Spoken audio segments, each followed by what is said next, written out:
bienvenue dans le podcast Ohana Triathlon.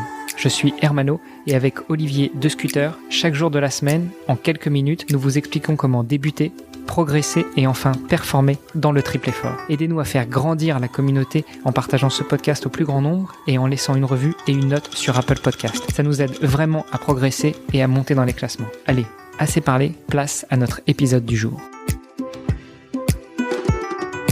Salut les sportifs, c'est Hermano et vous êtes sur l'épisode du jeudi 18 mars 2021 du podcast Ohana. À mes côtés, eh bien, comme toujours, j'ai mon compère Olivier de Scooter. Salut Olivier. Salut Hermano. On a parlé en ce début de semaine déjà de ton contre-la-montre. Ensuite, on a parlé d'aérodynamie. Donc, on s'est dit que pour continuer dans notre série spéciale vélo, quoi de mieux que de parler de l'entretien du vélo. Première chose, Olivier, je suis bien obligé de te poser cette question-là.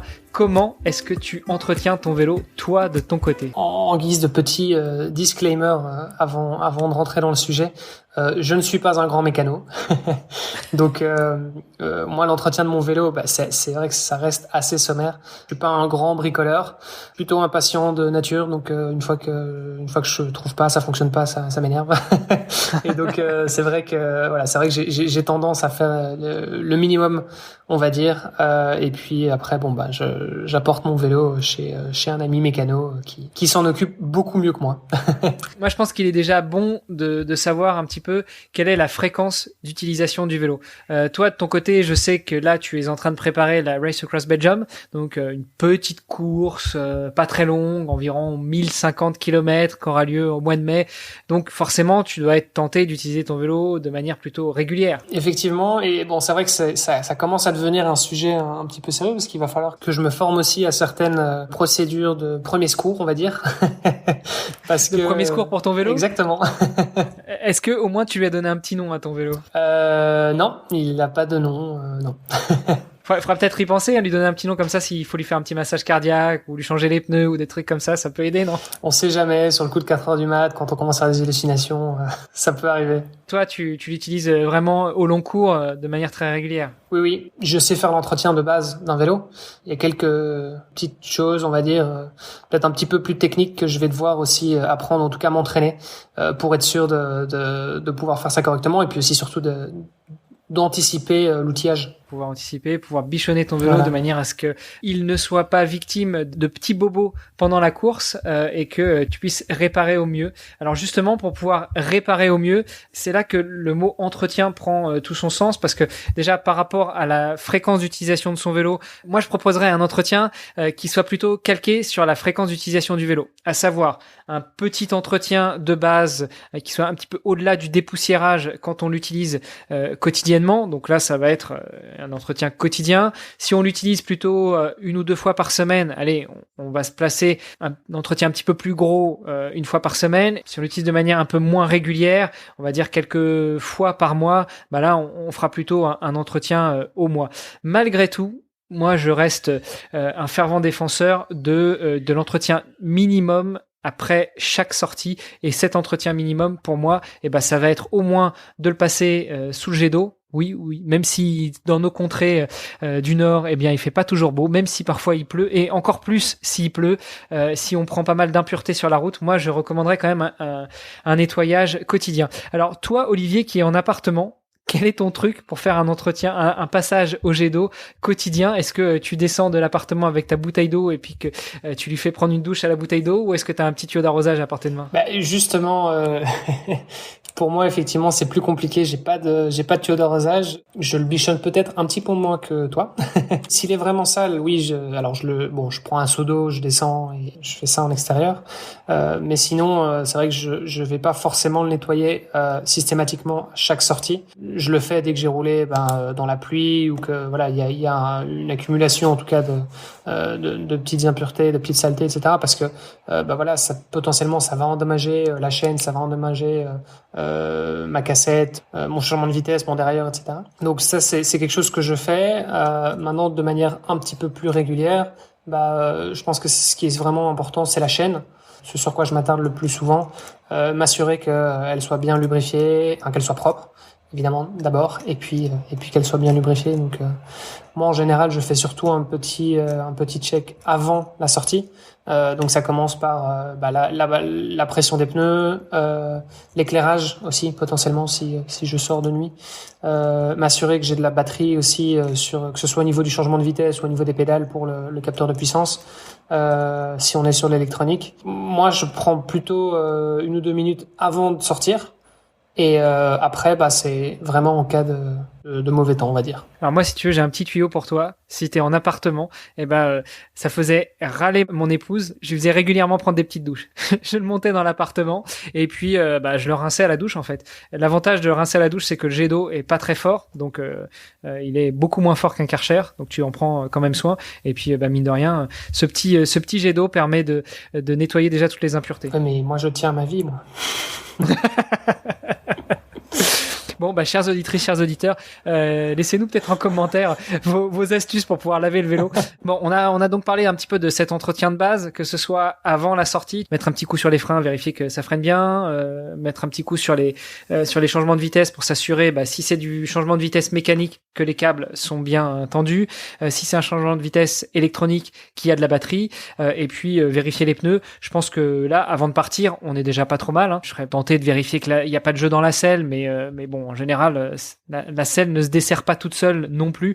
Donc, si on fait ce petit check quotidien avant et après la sortie, tout devrait bien se passer. Grosso modo, après 5 à 7 utilisations du vélo, donc si c'est quotidien, on va faire ça de manière hebdomadaire. Si c'est 2-3 fois par semaine, on va faire ça plutôt de manière mensuelle. Si c'est encore plus sporadique, on fera ça plutôt au trimestre. J'encourage à faire un entretien un petit peu plus complet. Déjà, vérifier de manière beaucoup plus assidue l'état des câbles, vérifier que les petits plombs qui sont au bout des câbles se sont pas effilochés, vérifier les serrages des câbles de frein, de direction, de changement de vitesse, si on est sur du changement de vitesse mécanique.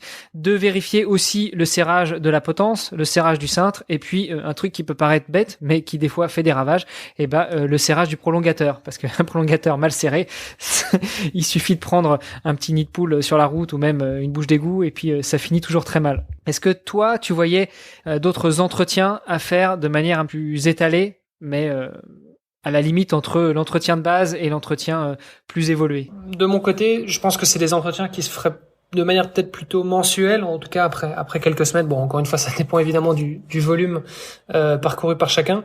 Mais je rajouterais quand même peut-être 3 composantes. La première, c'est les freins. Donc, vérifier que les patins de frein soient pas trop usés.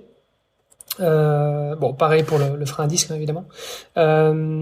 Vérifier aussi la chaîne, qu'elle soit pas trop usée, en tout cas trop distendue. Donc, en général, on dit qu'il faut changer la chaîne après 1000 km. Donc si on est un gros rouleur, 1000 km, ça peut quand même aller assez vite. Et alors ensuite, je pense que le troisième élément, c'est vérifier que nos roues soient encore bien droites, qu'il n'y ait pas de voile et que tous les rayons soient bien tendus. Donc ça c'est, on peut le faire en général de manière visuelle, c'est suffisant. Et puis aller bouger, essayer de bouger, voir un petit s'il n'y a pas de jeu en fait entre chacun des rayons.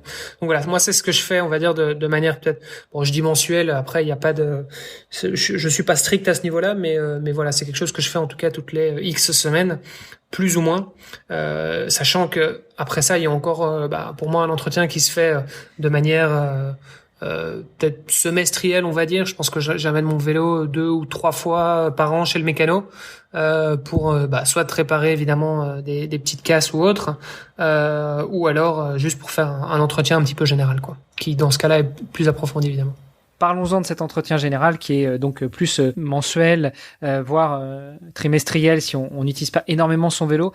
Moi, au-delà de simplement vérifier la tension de la chaîne, j'irais quand même bien jusqu'à un nettoyage en profondeur de celle-ci. Alors, je sais pas si tu connais, mais il y a des petites boîtes en plastique avec des grosses brosses à l'intérieur qui permettent justement de nettoyer la chaîne. Donc c'est des boîtes qu'on pose en dessous de la chaîne. Ça fait aussi un réceptacle. Donc on peut mettre le produit dégraissant. Alors soit un dégraissant classique, soit le bon vieux WD-40. Hein. Je pense que tous les mécanos, aussi peu mécanos soient-ils, connaissent ce WD-40, le dégrippant, dégraissant, ce qui permet de bien nettoyer la chaîne. On en badigeonne aussi bien tout ce qui est pignon arrière, dérailleur avant, etc. On n'hésite pas à laisser agir quelques minutes, après à venir avec une petite brosse à dents, voire avec la petite brosse prévue à cet effet, qui a des poils un peu plus durs qu'une brosse à dents, pour pouvoir bien tout dégraisser, bien tout nettoyer. Et puis évidemment, avant de reprendre le vélo, on part pas comme ça, hein. Si on a dégraissé, il faut regraisser, et donc on n'y va pas non plus comme un bourrin. On prend pas le pinceau de peinture qu'on va tremper dans le pot de graisse, on y va avec parcimonie, avec un petit bidon d'huile de vaseline, et comme ça, ça permet de repartir de plus belle. Ça, c'est sur l'entretien un petit peu plus spécifique, qu'on va dire, un petit peu l'entretien un petit peu plus gros qu'on peut effectuer soi-même. Je pense aussi que, comme tu l'as dit, il faut pas hésiter à vérifier tout ce qui est freinage, direction, vis de serrage, que ce soit de la tige de selle, que ce soit de la selle en elle-même, que ce soit du cintre, de la potence, etc. Alors, ne pas serrer comme des bourrins, parce que on risque d'avoir l'effet inverse qui va être là, que si on serre trop, on va casser le système de serrage. Donc juste mettre la clé Allen à l'intérieur du système de serrage, et puis mettre un petit coup en douceur pour voir si ça bouge ou pas. Si ça bouge, faut remettre un petit coup de vis. Si ça bouge pas, ça veut dire que le serrage est pas trop mal. Il y a un outil qui peut être utile dans ce cas-là, c'est ce qu'on appelle une clé dynamométrique, et donc qui permet de calculer en fait en tout cas de mesurer le couple de serrage qui en général est indiqué un peu partout sur le vélo d'ailleurs, et ce qu'il faut d'autant plus prendre en compte pour les vélos en carbone. Ouais, alors toi qui me dis que tu n'es pas un gros bricoleur, je pense que tu nous as déjà donné des beaux termes.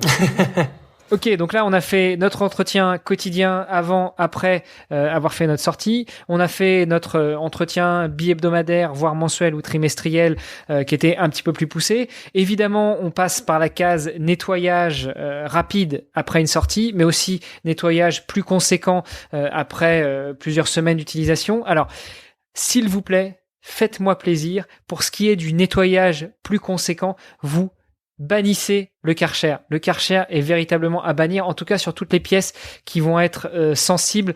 Non seulement les pièces qui comportent de la peinture, le cadre, vous évitez le Karcher parce que franchement c'est le meilleur moyen pour l'écailler, et puis après ça devient impossible à réparer. Et puis aussi tout ce qui est petit appareil assez sensible, comme par exemple les vis de serrage des freins, comme certaines pièces du changement de vitesse. Ça, franchement, vous ne m'envoyez pas du Karcher à 20 bars là-dessus, ça risque de tout péter. Et puis surtout, l'eau qui pourrait s'insérer dans ces appareils-là, dans ces interstices qui ne sont pas prévus pour recevoir de l'eau, risque de faire plus de ravages qu'autre chose. Donc, si vous avez un tuyau d'arrosage, optez pour le tuyau d'arrosage. Si vous avez que le seau et l'éponge, ça marche aussi. Et puis si vous avez vraiment rien d'autre que le Karcher, ok, mais alors le Karcher c'est plutôt à 1m50, 2 mètres du cadre, parce que sinon avec la pression maximale que vous envoyez, vous allez tout foutre en l'air. Est-ce que tu valides mon point de vue, Olivier ? Je valide complètement ton point de vue, donc que ce soit Karcher ou même le car wash destiné aux voitures, ça peut être tentant évidemment, surtout si on a fait une grosse sortie VTT, on se dit on passe au car wash, un petit coup de Karcher et c'est réglé. Le problème effectivement, comme tu l'as dit, c'est qu'on risque en fait de faire plus de tort que de bien, et donc on risque notamment d'aller enlever en fait tout le lubrifiant, les graisses qu'on va retrouver en fait dans les systèmes de roulement à billes, au niveau du moyeu, ou au niveau de en fait tout ce qui va tourner, donc que ce soit au niveau des pédales, au niveau du pédalier, au niveau des moyeux des roues, tout ça c'est des choses qu'on peut potentiellement venir abîmer si on met en tout cas un jet d'eau avec une trop forte pression. Donc effectivement à bannir. Et puis pour terminer, on va passer au gros entretien, l'entretien que le vélociste, donc le vendeur de vélo ou le mécano à vélo va pouvoir effectuer. Moi, mon conseil, ce serait d'y aller. Allez, si vous roulez quasiment tous les jours, ou en tout cas plusieurs fois par semaine, ça veut dire que vous allez rouler toute l'année. Donc, si on sépare l'année en deux avec une grosse saison qui va être printemps-été, et puis la deuxième saison qui va être automne-hiver, j'imagine que vous avez de vélos. Donc, dans ce cas-là, à chaque changement de vélo, ramenez votre vélo que vous n'allez plus utiliser pour l'autre partie de l'année chez votre vélociste pour faire un gros entretien. Si vous avez un seul et même vélo, choisissez quand même le moment de la pause, hein, on pourra en reparler quand on parlera de l'entraînement, mais la pause fait toujours du bien. Donc choisissez un moment où vous n'allez pas utiliser votre vélo pendant 1 ou 2 semaines, de manière à laisser le temps à votre mécano favori de pouvoir travailler dessus. Et qu'est-ce que va faire le mécano de plus que vous auriez pu faire sur votre gros entretien? J'imagine que là, il va pouvoir étudier de manière beaucoup plus délicate tout ce qui est roulement, tout ce qui est serrage. Alors on pense au serrage des moyeux des roues, on pense au serrage des boîtiers de pédalier, on pense au serrage des pédales, on pense au serrage du cintre, de la tige de selle. Il va pouvoir vérifier qu'il n'y a pas d'usure prématurée de toutes ces pièces-là, ou même qu'elles soient prématurées ou pas d'ailleurs. Il va pouvoir vérifier que les rayons sont tous bien en place, sont tous bien serrés, si on ne parle pas de roue lenticulaire ou de roue pleine. Pour ceux qui sont équipés de freinage hydraulique ou de système de changement de vitesse électronique, il va pouvoir vérifier que tout soit bien huilé, que tout soit bien fonctionnel. Et puis, pour ceux qui sont équipés de freinage à disque, il va pouvoir aussi vérifier la qualité du mécanisme. Toi, tu voyais d'autres points, Olivier, que le mécano va pouvoir vérifier? Il y a une grande quantité effectivement de points qui peuvent être vus. Après, ça dépendra un petit peu forcément des vélos et puis aussi du mécano évidemment. Dans l'ensemble, c'est vrai que voilà, le mécano va plutôt aller chercher à démonter les petites pièces, venir relubrifier quand c'est nécessaire, et puis il va pouvoir faire en fait du travail plutôt préventif finalement, qui va nous permettre aussi de nous assurer que notre vélo tienne la route et qu'il va pas se dégrader en fait avec le temps. Alors, si on parlait très rapidement du coût d'un tel entretien, évidemment, ça va dépendre du vélo, ça va dépendre du nombre de pièces à changer, etc. Je pense que l'entretien de base, chez la plupart des vélocistes, on doit commencer à 50-60 euros. Et alors après, en fonction des pièces qui sont à remplacer, ça peut vite monter.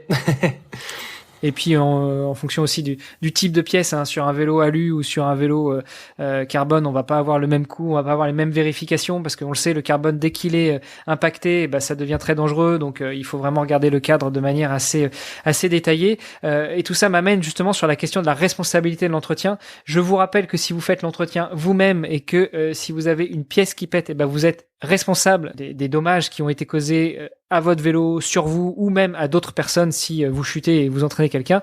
Si en revanche vous donnez également votre vélo à un mécano, à un vélociste professionnel, au moins vous aurez cette consolation, pour ainsi dire, que si jamais il y a un problème qui est détecté, il reste responsable du travail qu'il effectue. Donc ce qui veut dire aussi que comme pour un entretien d'une voiture, il a quand même une certaine responsabilité, et ça se paye aussi. Il y avait quand même un point que je voulais aborder, on n'était pas encore revenu, c'est quand on achète un vélo. Je crois savoir, Olivier, que tu viens de recevoir la livraison de ton joli bijou.